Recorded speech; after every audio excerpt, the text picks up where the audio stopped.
Sometimes people are very hesitant to come for psychotherapy. There's a lot of stigma that can be attached to psychotherapy, and sometimes people think of the mind as different than any other organ in their bodies.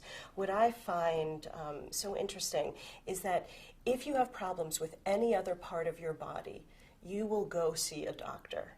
But when there are problems with the mind, we are so hesitant to seek help, and we are so hesitant to follow courses of treatment. I encourage my clients always to follow the course of treatment and think of the mind like any other part of your body.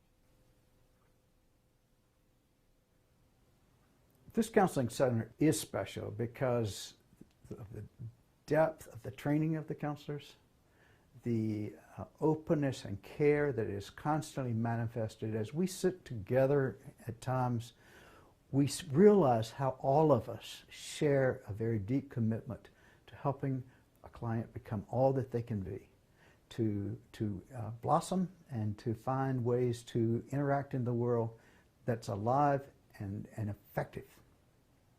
I think the counseling center is a very welcoming, warm place. Not only are our rooms designed so that they feel welcoming and warm, but all of us are that way. We welcome you in. And we're not in a medical office. We're in an office that feels more welcoming in that sense.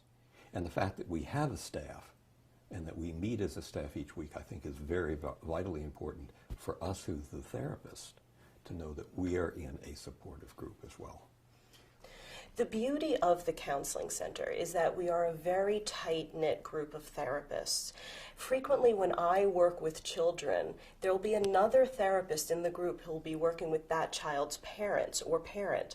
And it is very helpful to both therapies for the therapist to collaborate. My role as clinical director of the counseling center is to make the first call to a person who has reached us by phone or email.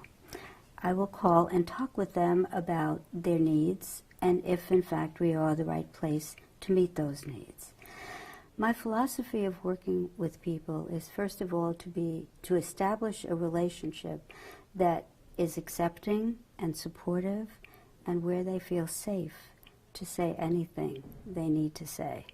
The range of problems we cover here at the Counseling Center goes all the way across the life cycle, starting with children who are having problems, adjustment problems in school and at home, maybe making friends, all the way through the teen years, early adolescence, and then midlife crises and problems with those groups as well.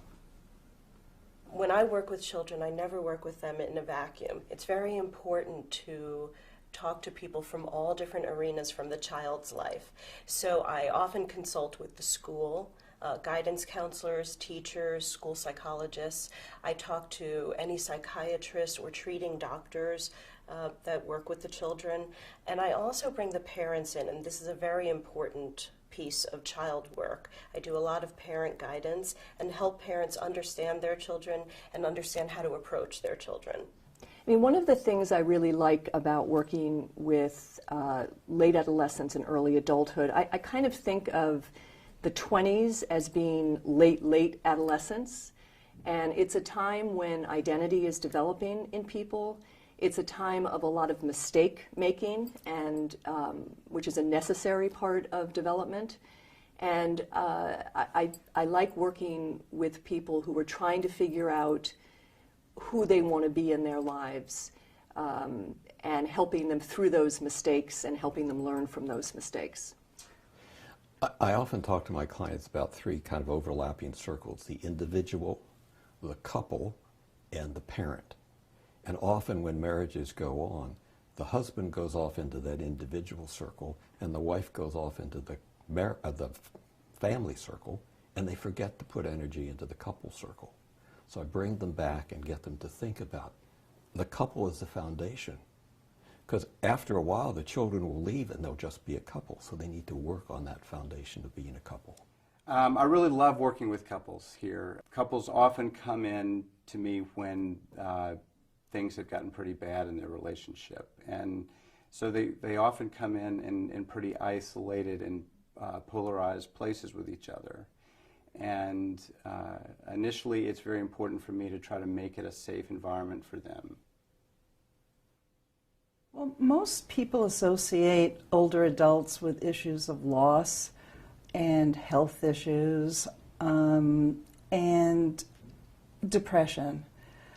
And I think that one of the challenges that face older people is how to accept some of the realities of their situation, whether it's health issues, whether it's family moving away, whether it's the loss of spouses or friends, and to be able to stay connected to the people who they care about and to find interests and activities in which they find meaning.